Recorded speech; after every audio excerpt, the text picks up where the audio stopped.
a real fine balance. It's like, how do you rank for Google? So get the keywords in, but also use words that emotionally connects to the user.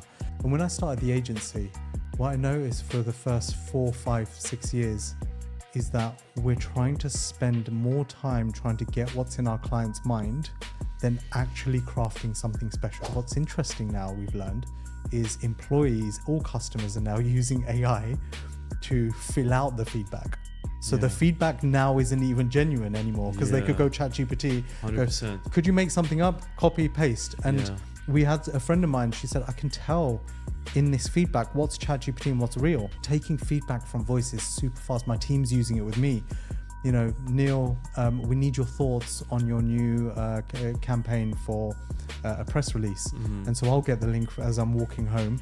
And then I'll just share my thoughts freely as I'm walking home. I don't need to overthink. I don't need to be behind a desk. It's just to share what's on your mind. Hi, Neil. Hello. How's it going? Good, good. I'm excited to be here. Yeah, I'm very glad to have you here. It was a sort of a last minute, I guess, miracle. Yeah, it's all good, man. I think my family are in City Walk as we speak.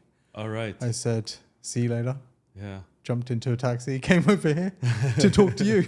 That's a great And here we are. strategy. Yeah, and it's a great weather right now, right? Yeah, it's really nice.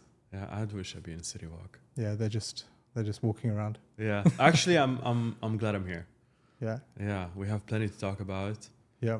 Why don't you give maybe the listeners and viewers a bit of an intro, a bit of background, you know, who is Neil? Okay. I mean, that's a big question, man. I'll try and keep it simple. Yeah. So, founder of Rightfully. Rightfully is a storytelling, thought leadership, copywriting agency. Yeah. We've been doing that for 8 years now. We actually rebranded 4 years ago. We actually started as a full stack SEO agency. Okay. Then we went into brand and comms and storytelling and kind of put search and communication and copywriting together. As you may or may not know, with SEO and search, it's all about the content. It's all around the message.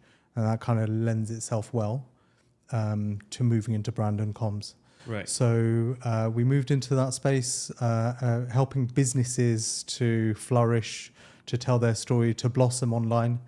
And then naturally, we started to help the leadership teams of these companies to elevate their own profile. Right. So that's been our focus area for the last 8 years. Yeah. And then we can talk about it more later, but we launched our first product called SayStory. Sure. And I've asked you this before, I think. When you speak of copywriting and you said you started with SEO, so most of the copywriting that you produced or you worked on was for web, right? And like maybe app, I'm not sure. Yeah. And then from there you probably developed and moved onto bigger things like brand, maybe social media, perhaps. Yeah. So absolutely. So naturally, when you're focused on search, you're optimizing web copy, right? So you're looking at the message from a business perspective. So let's use a basic example. Homepage for a new business. You're trying to rank that at the top of Google, number one. But then you can't just talk to robots and algorithms, Google. You also need to make sure the copy and the message appeals to the individual user and the target audience. And that's it's a real fine balance. It's like, how do you rank for Google? So get the keywords in, but also use words that emotionally connects to the user. Right. Big challenge. And that's kind of how we then started moving into brand and comms, because often the feedback when you're an SEO only focused agency where you're search focused, you're trying to rank. That's what you're trying to do. You live and die by that sword, right? If you don't rank tomorrow, your client's leaving you. Yeah. You also need to be unique, right, to the brand. Correct. And then so naturally we started moving into, okay, how do we change this message so it appeals to Google, search engines, robots, algorithms, get indexed in Google, but at the same time emotionally connect with the user. Yeah. And the second is 10 times harder. In the first element, we're trying to engineer keywords, right? We're trying to get the content right. We're trying to get the UX copy right. In the emotionally connecting with the user is understanding the user, deeply understanding that segment, and then really talking to them from a using words that they connect with. Right. Have you ever faced a challenge where the keywords that you were trying to utilize were completely off the brand tone or words that you wanted to utilize to tell a story? Yeah. Yeah. Oh my God. Like all the time. So when we first launched the agency 8 years ago, for the first 3 years, we'd have clients saying, hey, thanks for this, but this doesn't sound like us, right? And we don't want this keyword on the homepage. We don't use the word. Let's just use a really simple example. If you're in the crypto space, and you often a brand doesn't really want you to use the word crypto because it devalues what they're doing. That's something we've seen in the past. Right. But at the same time, users are searching for crypto. Exactly. It's like, guys, how do I avoid this? Do I just shove it in the bottom? But at the same time, the keyword priority, the keywords right at the top, they get the priority. Yeah. So there is a fine balance.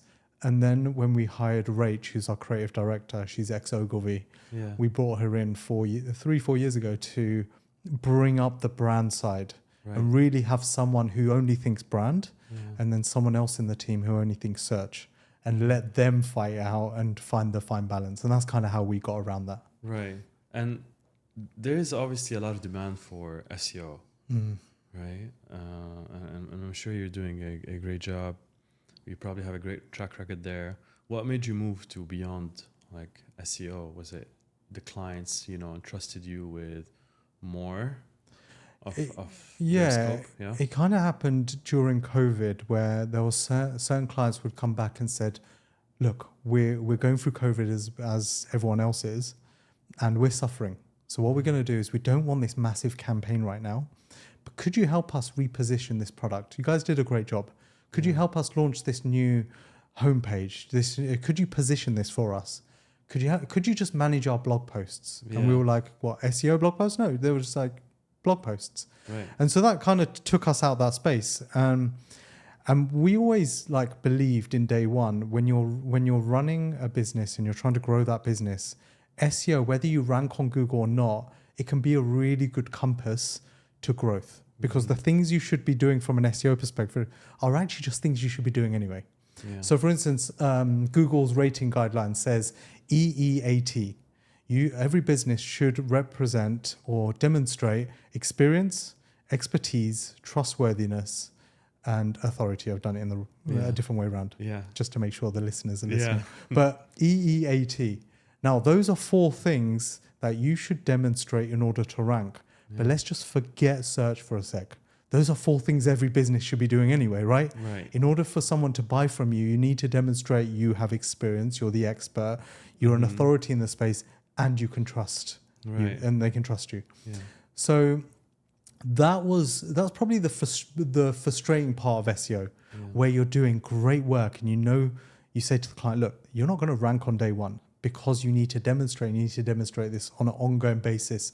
And because you've just launched, no one knows you. Google doesn't even know you. Parents don't even know you. Your friends and family don't even know you. So trying to rank on Google is never going to happen, right? Yeah. But why don't you do these things? Because these are things you should be doing anyway. Yeah. And so that's why moving into brand comm storytelling makes so much sense, because it gives you that edge and it gives you that ability to start selling. Yeah. And then what you do is what we say is you sprinkle it with SEO. So at least you're optimizing for the long term. Right. But you don't sign up to it now thinking you're going to get ranked on day one, because it's never going to happen and you're going to end up with disappointment. And this is why it's that short term. How do I short term stand out in front of my client with the right tone of voice, with the right storytelling? SEO optimizing for the long term. Right. Does that make sense? Yeah, it makes sense. And when these clients asked you to widen your scope, right, and to maybe look at, maybe other channels, blog posts, etc. Obviously, you asked for, okay, hold on a sec. So what about your brand guidelines? Perhaps if we were going to expand onto maybe other channels, we probably need to follow your brand guidelines, right? And And I have a feeling that you found some surprises over there. Perhaps, they weren't consistent. They lacked maybe a few elements, and maybe that that enticed you to, say, hey, why don't we work on your brand guidelines, right? And maybe develop it a little bit more. Yeah, we definitely saw that. I mean, another side to this, and I'll come back to that, is this is COVID. I'm a business owner. Yeah. I have a team to pay for. I also have kids and a mortgage. So the other side of this story is the fact that we're going into this with our eyes open. Yeah. So because we need to diversify at this point, you can't be stuck at that point in time with search, especially when budgets are dropping. Yeah. And so we almost wanted to move into this place where we we called it a flexible editorial solution. Right. So we take care of all your comms and your copywriting and your messaging on a flexible basis, and we still do that. But then as we hired our brand person, our creative director, and brought her in, and she almost taught us, Rach actually taught us some of the things that we should be doing. Yeah. And it almost paired up quite nicely to what we were seeing with clients, because the challenge, often they wouldn't come to you and go, hey, could you redo my homepage? They would go, we're inconsistent. We're not happy with this. They don't use the word brand. They'll go, our social media doesn't match up to our website. Our website doesn't match up to what we say internally. Yeah. And then you would say, yeah, there's a brand inconsistency thing going on here. And then we would ask the natural question, have you done any tone of voice work? Have you got a brand guideline? Have you got any editorial guidelines? And those would be the tasks that they'll go, no, we've never done that. What does that mean? And when they think brand, they often think logos, color palette, basically the visuals. Yeah. Whereas most of our time is, if the message is right, lift the message with visuals. But if the message is wrong, whatever you do on the visual side is always going to be off. Yeah, right? makes sense. And so when you get into the weeds, it's very easy to see why teams are inconsistent, because they're not working from one golden source of truth. Yeah. And everyone's kind of doing their own thing over here, and then trying to backward engineer the consistency, but it's never going to happen. Right. So we then started moving from execution of content to actually more strategic work, which is, hey, let's help you with your tone of voice. Let's run some tone of voice samples. Let's run some workshops around this. Let me just fix your editorial, and then, coming out here, we're now doing Arabic. So this has gone into a different direction. So it's cool. Did you have to hire someone, or I know zero Arabic. My daughter knows more Arabic than I. She's 7 years old. But she knows more Arabic than I do. Unfortunately, I know some words, like some phrases, shway shway. To my friends, yalla yalla. I'm coming out with those terms. But we have someone in our team. Right, and you're developing Arabic. Stories, content, brand guidelines for the UAE, or is it for Saudi Arabia? For GCCC. For GCC. Yeah. Okay. So and it's often translating from English to Arabic. Sometimes it's going direct Arabic. Yeah, because there are some expressions in Arabic that just don't exist in English. Yeah. It's just a much more complex language. Completely. Yeah. So for 1 year, it probably took us about 1 year to get comfortable. Yeah. For about 6 months, I was pushing back and going, no, let's hold back. Yeah. But naturally, when you move into storytelling and comms in this region, and you're looking to help a brand stand out, it's almost like you have to. Yeah. Right. And it also, from our perspective, it really keeps us focused around the messaging. Right. And that's been our focus from day one. And one message is to rank on Google, another message is to appeal to an audience, another message is just to move an audience down the funnel, right? It's still messaging, just applied in different ways. Yeah, and a lot of people search in Arabic in Saudi Arabia. True. Yeah. So I imagine it's just a different ballgame. Correct. For brands to invest in Arabic. I'm sure they probably see an uplift. Yep.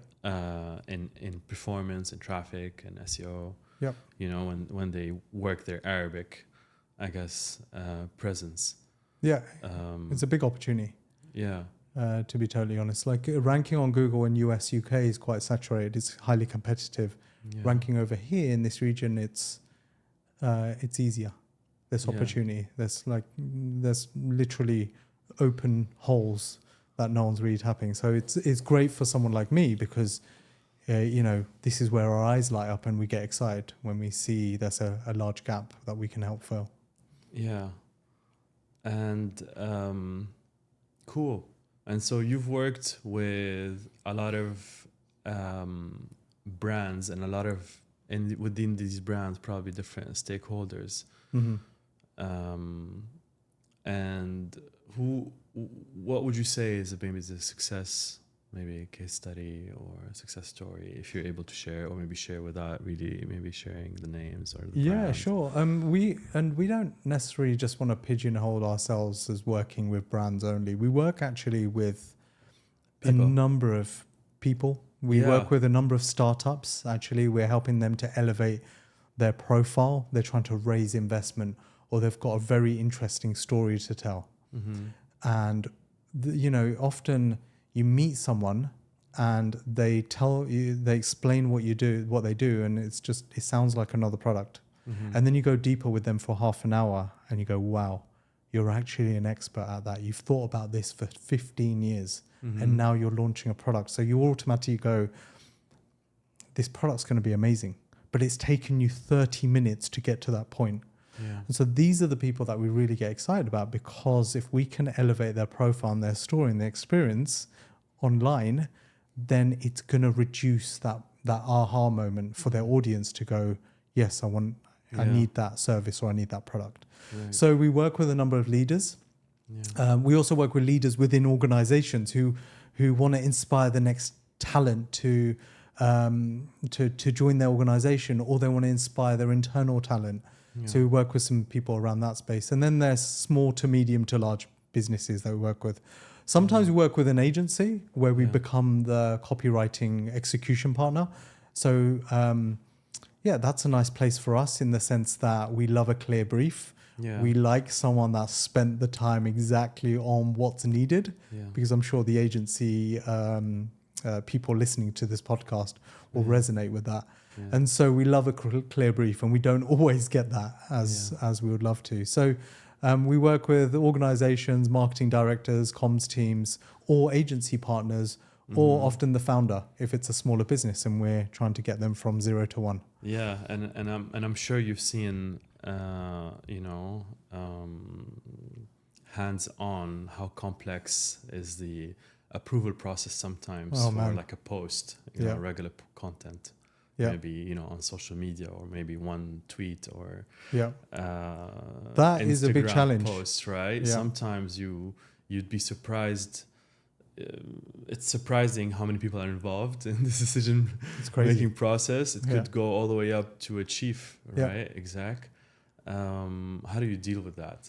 So this is irrelevant. I won't share names, but a recent example actually where we're helping a leadership team with elevating their profile, sharing stories, and I'm actually involved one-to-one. So it's almost therapy where I'm getting to know them and I'm trying to find the story. So in our world, when we do storytelling, we do it around 3 things. There's the founder story, it could be the leadership story, there's the business story, and then there's the product story. Yeah, so there's kind of 3 stories, and then there's brand, and we put brand to the 4th to help the business stand out.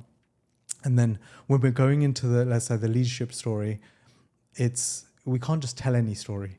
So there's kind of 2 elements if I break that down. It's find the story, tell the story. Yeah. Telling the story is a lot easier once you've found the story. Right. But often you have to find the right story to tell. Yeah. And that is easier said than done. Right. And so it will be, let's say it's with you, I'll be working with you and I'll 100%. Be asking you questions to find the right story to tell. There are a lot of dependencies as well, right? Yeah. I need to be free as well. You need to be free. And then when I have your time and I have your mind, we can dig in and we can, you might find something interesting and I'll just know because I've done this long enough. I'll have a gut feeling, go there. It's not interesting. Let's go find something else. So I'm just digging. And then we've done all this digging. We've got this strategy. We've got this amazing topics to really help them elevate what they've done over the last 20, 30 years. And then suddenly we're going into the telling story mode. We've done some strategic work, telling story, and suddenly it just goes dead because it's in approval process. Yeah. And that is the biggest challenge because you don't, with storytelling and online marketing and what you're doing on the podcast, in fact, exactly what you're doing on the podcast, you don't know what's going to work until you're publishing. Yeah. Right. So we say, look, don't overthink it.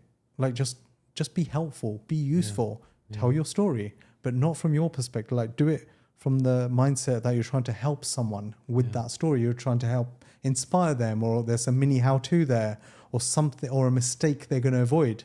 Just be useful. Yeah. And then over 3 months, 6 months, you'll know what stories stick.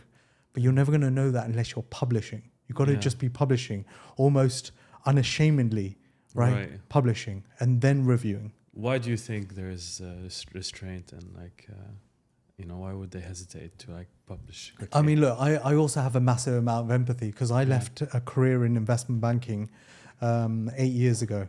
So this is from a British Indian who went from university into the traditional doctor or finance route. I went finance, right? And then I was basically investment banking for 10 plus years. Wow. And then at that moment, I quit to then start this business. Right. So I had to start publishing online. So when they say they hesitate, when I feel like they're hesitating or they're not approving, or often they tell me in person one-to-one, I'm not sure I want to talk about personal stories. And I'm like, that's where the magic is, right? Yeah. And they're like, I don't want to show this. I don't want to come across ego. Right. And those are all the things I felt myself. So I know where they're coming from. But I'm obviously trying to push them to make it a lot faster. Now, for me, it was different because when I quit my job and I left investment banking, I had 2 kids, or I had 1 kid at the time, and I had a wife and I had a mortgage. So there's not much motivation I need in order to start publishing online, right? Because it's almost like now or never moment. Yeah. So, one argument you would say to these leaders is get yourself into a situation where there is a now or never moment. There's no choice. Yeah, there's no choice. So I think it's habit, right? It's not a normal behavior. It's not something they've ever done for the last 20 years, and suddenly we try and get them comfortable with it. Right. Just not move into daily posting or anything like that, but once or twice a week is often a nice frequency. Yeah. But really, to end this is if you put yourself from the other person's shoe and think about the value that you're sharing. That's kind of why I kept going, is when I would get people that would know me go, I found that really helpful. I love how you put that. And then I was like, this is why I'm doing it. Mm-hmm. And you remember from their perspective what you're trying to give them. Yeah, yeah. And it always feels different after, right? Yeah, you always find out that it was always the right thing to do. Yeah. And so there is a product that you guys worked on. That I'd love for us to talk about, which I actually went through quickly before this recording. Yeah, amazing. That I found very exciting. Yeah, brilliant. And it helps with, I guess, dealing with multiple stakeholders that are all, I guess, involved in a perhaps a brief or an idea. Do you want to tell us a little bit more about it? Yeah, I love it.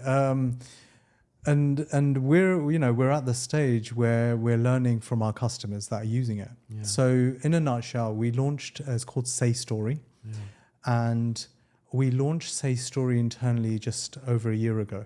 Mm-hmm. We've been working on this for probably 18 months to 2 years. Yeah. And I used to be a project manager, just for some context, in investment banking, which means I like efficiency, I like good workflow, I like productivity, all of those things. And when I started the agency, what I noticed for the first 4, 5, 6 years is that we're trying to spend more time trying to get what's in our client's mind than actually crafting something special. Yeah. And if you multiply that across 2 stakeholders, I've just now amplified that problem. We have to schedule a call. We have to get a brief, which is usually a bad brief, 1-2 liners. We're trying to do emails, but everyone knows how painful that is. Yeah. And there's no surprise, writers are not incentivized to go interview people. If they can go write something without that person involved, they'll go write it. Yeah. This is why you see search engine, you search a keyword, you're seeing the same content ranking on page 10. It's frustrating. They're just regurgitated content. That's how you rank on Google. Yeah, and it sounds ridiculous, right? Yeah. And I used to say to my team, can't we just elevate this with some opinions within this? But we just can't get a hold of our client. Now, if we can't get a hold of our client, it means we can't complete the work. It means we can't invoice. Like there's a reason not to get the client involved based on the current process. So we said the current process is broken. And I remember my client actually a couple of years ago, they said, Neil, like, can't your team just make something up? Can't you just do it? We haven't got time for this. Yeah. I was like, wow, this is to elevate your brand and your positioning, but you don't have time for it. It's because they're running their business, right? Yeah. And I remember a client said, can't you just take our mind? And I laughed and I kind of said, wouldn't that be interesting? Like a doctor, take our mind. Just take our mind. And I sat with that problem and I said, how do I take one person's mind or multiple minds without them being on a call, without emails, without anything? How do I do that? Yeah. And SayStory came from that. Right. And so the concept's very simple. I create a virtual link. I create a virtual mic in the form of a link. I send it to my stakeholders. They click on it and they answer the questions with their voice. It can be sent to them on WhatsApp, sent to them anywhere they want. All they have to do is click on it, share their thoughts with their voice, which is like 2 minutes, in any language, and it comes to me in one go. And in SayStory, I can click one button and it creates a brief. Or if it's good enough, I could say, create an opinion piece. Create a 1-line sentence that I can send to a journalist and then we can edit it afterwards. And so it's basically voice notes across multiple people that is organized in one place. Does that make sense? It makes sense, yeah. It makes. I'm just trying to think like how much efficiency this can drive, right? How much you can uplift productivity as a result of using this, as opposed to trying to schedule a meeting and coordinating with multiple people and then sometimes canceling the meeting as well, right? Let's not even talk about scheduling and rescheduling. The amount of time that goes into that. Yeah, and also like something that I liked from that I also learned from when I went through the product is getting the input from people who would otherwise may not share their input in a meeting, right? Which is spot on as well. It's beautiful. I mean, I was just trying to, add up the numbers in my head, as to what would be the percentage. I don't know if you ever tried to estimate. Yeah. It's crazy. So when we launched this, just for some context as well, when I told my team that, hey, we're gonna reduce client calls, and we're gonna reduce emails. And there might be times where you're not talking to your client for a long time. And we're like, Neil, you're crazy. Our clients value us. Our client values the relationship. I said, they do, but at the right time. Yeah. I said, I know our clients as well. And I know they're really busy. And they don't want to talk to you. And by the way, you don't want to talk to them either. So why are you guys forcing a conversation, wasting your time when actually they just need you to deliver? And you also want to just deliver, right? Yeah. So my team, there was some pushback initially from my own team. Yeah. And today we save around 100+ hours a month. Wow. It's insane. We still run workshops when we need to run a workshop with a client. We still do a client check-in. We still get to know them when we need, or talk about the weekend or talk about football like we were just doing before when you need to. Yeah. But actually when you want to do execution fast, you have to think about that on both sides. So that's kind of what it looks like from a saving point of view. Yeah. And it's just because we have our client success manager sitting there pinging out links all day and say, hey, client, we need your thoughts on this. Or they say, hey, could you run a social media campaign next month? would send them a link and go, could you share this with your CMO, your founder, your whoever, and share exactly what you guys want? Because now we can see the conflicts, and they won't admit to the conflicts, right? But we can see that, obviously. Or just like you, what you just said a second ago was really special, actually. We found that out about 6 months ago, where one of our customers said, you can democratize feedback. Yeah. So we said, what do you mean by that? And they said, well, introverts won't talk openly in a room. They said, also, we always follow what the senior person says. Yeah. It's like, we could now all share our thoughts in our own time. We're like, that's really nice. Yeah. And so, yes, that's exactly what we're doing. But yeah, we think there's a right time and a right moment for a call and a meeting. It's not to say we don't want to do that, or the Slack messages or the WhatsApp, but there's actually just a time where you need to get feedback, ideas, and knowledge. Those are the three things that we want to make it the fastest way to share that. Yeah, you can get qualitative feedback, because it's not a multiple choice sort of questionnaire that you're sending that's very rigid and very stiff. Yeah. You can, anyone could, I guess, blab for 5 minutes. Yeah. Some things may be useful, some things may not, but at the end of the day, you're giving the person who's sharing their input so much space and freedom to express themselves, right? Via voice. And that's exactly it. It's the fact that you're allowing to take their, like, when you think, you're thinking in an unstructured way. Yeah. And when someone is asked to fill out a brief, they're trying to take what's here, which is like full of ideas and context, and they're trying to structure it in a way. Now, if you're a writer or a technical person trying to put technical details, that might work for you. But most people, where you need to get something from them fast, but you want to get the whole richness of the idea, the voice is the best way to get it. And so our briefs, we don't have the brief problem. We might need a call to drill into something a bit more, but now we can have an efficient call to do that. And so, yes, when you allow anyone just to speak, we call it a full thought in any language, in their own language, we start to get something actually really special. Yeah. But we don't allow them to talk more than 2 minutes per question.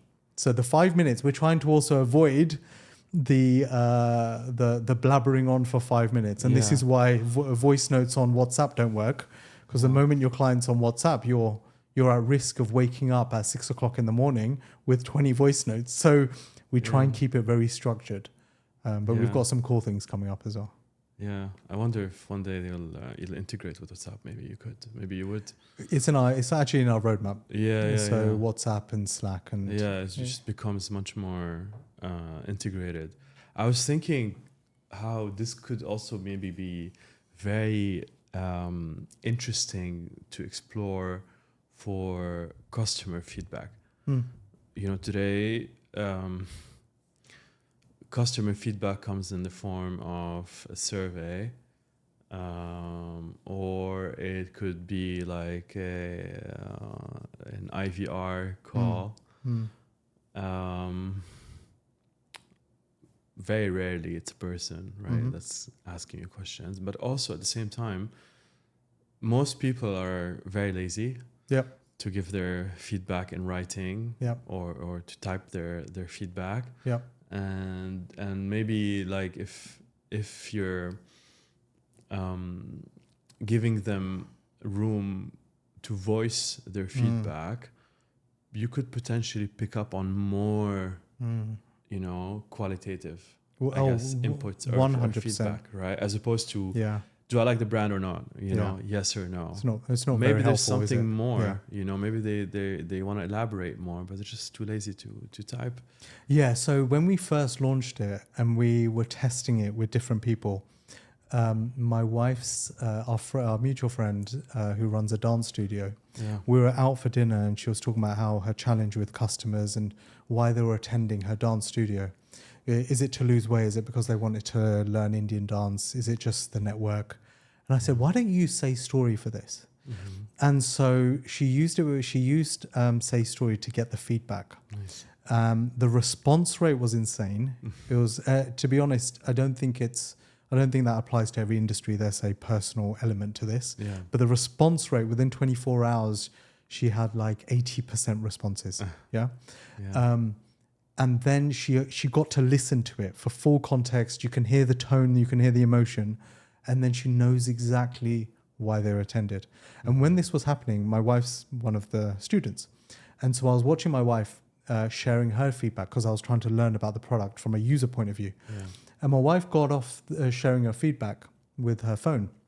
And she said, Neil, I would have never answered this questionnaire, this survey, had it not been with my voice, because I can just, it took me 1 minute. Yeah. So customer feedback's really interesting. Yeah. We obviously launched it to solve our problem, of course, which is to get someone else's mind and give it to our team and do something with it.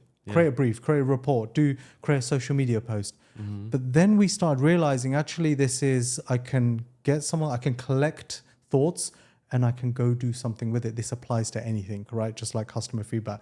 So customer feedback has become almost like the top 3-4 things, use cases people are using it for. Yeah. We're hoping to do it with a large organization for employee feedback. Mm-hmm. Because what's interesting now we've learned is employees, all customers are now using AI to fill out the feedback.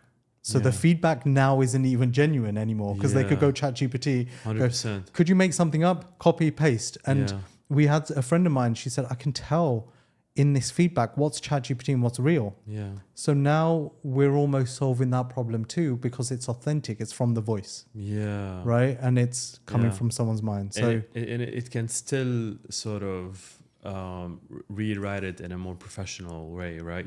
You'll chat obviously maybe for a minute or two. Your script or your monologue, quote unquote, may not be perfect, but would the tool maybe help with maybe structuring the output of your input? If the user wants that, if the user wants it to do that, otherwise the steps are share my thoughts, transcribe my thoughts, so word for word, and then as a user of SayStory, what do I want to do with this? Right. So we had an organization just last week send it to 3,000 of their students. They've got a bunch of responses, and I remember in one of them he said, "Give me the top 10 positive testimonials here." And then it pulled that out. So you can start to do things with it. Or what's the trend of the negative feedback? And give me some ideas of how to resolve this. So you can start to play with the data and the insights. But voice, taking feedback from voice is super fast. My team's using it with me. You know, Neil, we need your thoughts on your new campaign for a press release. Mm-hmm. And so I'll get the link as I'm walking home. And then I'll just share my thoughts freely as I'm walking home. I don't need to overthink. I don't need to be behind a desk. It's just to share what's on your mind. Yeah. I'm just thinking how this can be very powerful if it was living in a voice assistant technology, or if it was in an Alexa or in a Yasmin and the younger version of Alexa, or if it's integrated in Siri, and you know, and then it can be linked back to like workflows or work streams at work.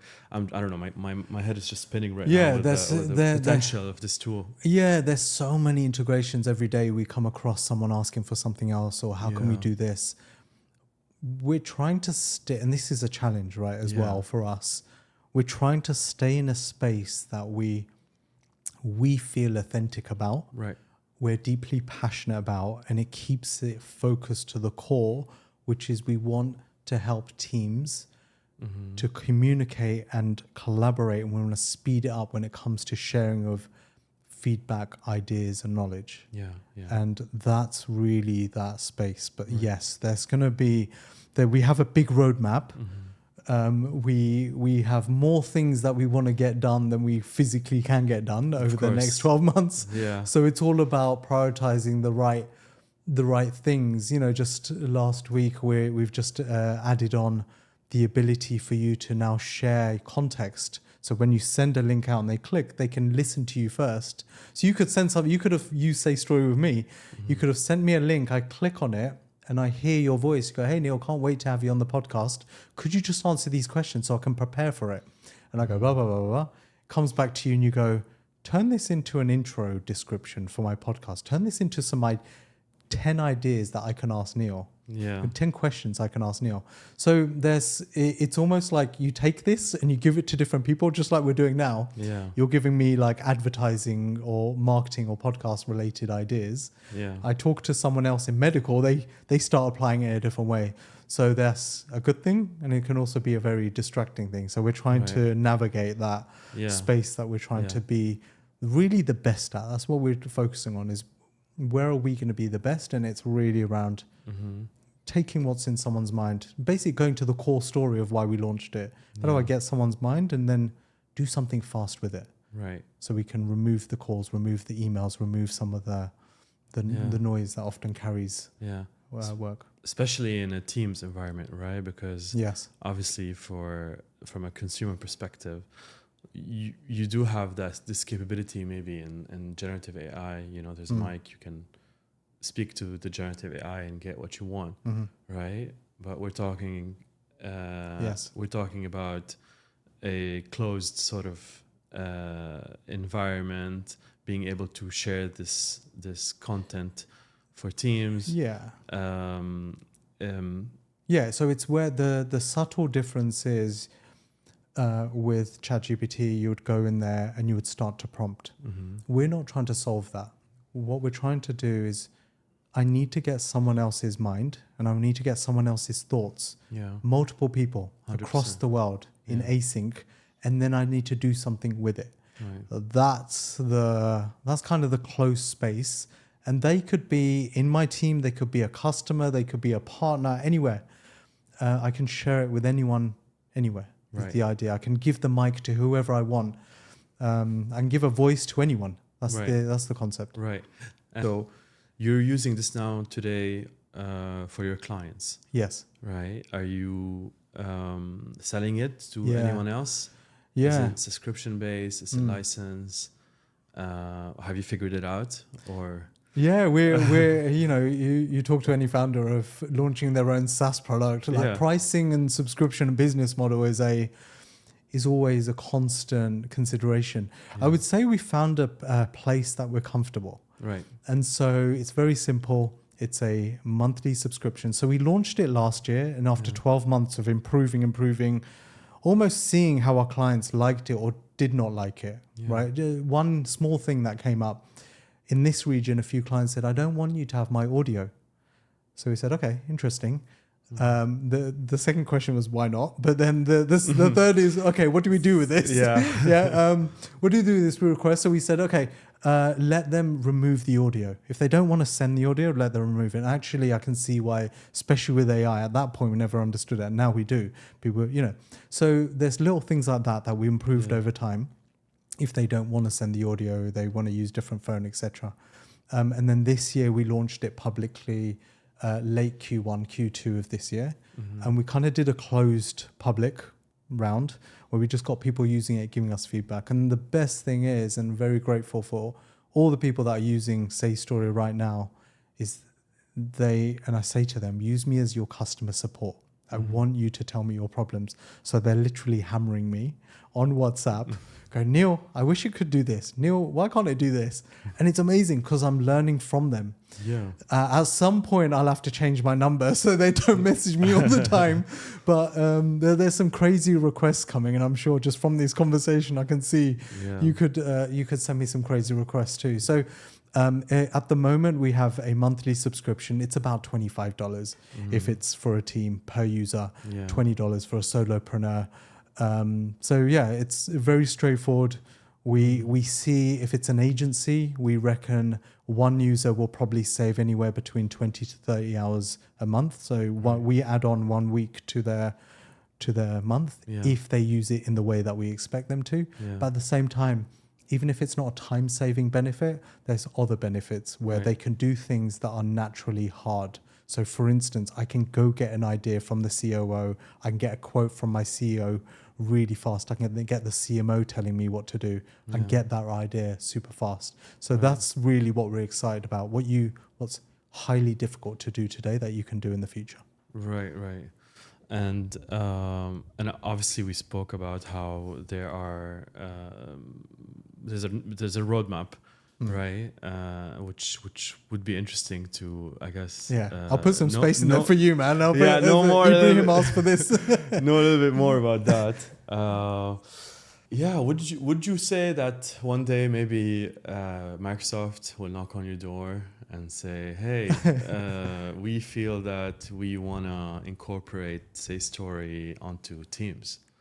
What would you say to that? Yeah, it's an interesting question. That having that type of conversation would be a dream, right? Yeah. But really, I'm highly passionate and focused on solving the problem. Yeah. That's what keeps me awake at night. It's, am I solving this in the best way? What could I be doing better? And so we're really just deep in it at the moment, giving it to users, giving it to agencies, giving it to brands, giving it to marketing directors, HR teams, product managers very soon. So we're just giving it to different teams and seeing how they apply it. It's going to be magical for certain teams. It's not going to move the needle for certain teams. So for instance, teams that aren't, not even teams, like smaller businesses that aren't doing much collaboration or consulting, we know it's not magical. Yeah. At some point it will be magical because we'll have the time to kind of teach them on things they should be doing that they're not, but today it's not. Yeah. So really we're trying to make it magical for the user, and that's really our focus. And then slowly is just onboarding and getting more customers and getting more people on it and using it. So going into 2025 will be interesting. Yeah. We're in the journey of even raising investment, pitching to investors, talking to accelerators, going down that road. As an agency owner, that's a new space for me. I've never really I've launched products, but they're service-based products, or maybe an online quick product. This is our first tech product. So for me, there's a lot of, what got me here is not what's going to get me there, if that makes sense. So a lot of self-learning, figuring it out, making mistakes, and just smiling throughout it. That's kind of my focus, is making sure I smile, even though inside I might not be at certain moments. Yeah. But yeah, just trying to enjoy it and get it out there. Yeah. I'm sure there's a lot of what got you here today that will get you. Will get you there. Thank you, right? The entrepreneurial spirit, venturing, out to build something, right? You've built something, regardless of whether it was a service or a product. I'm sure there's a lot that you've learned that you'll apply,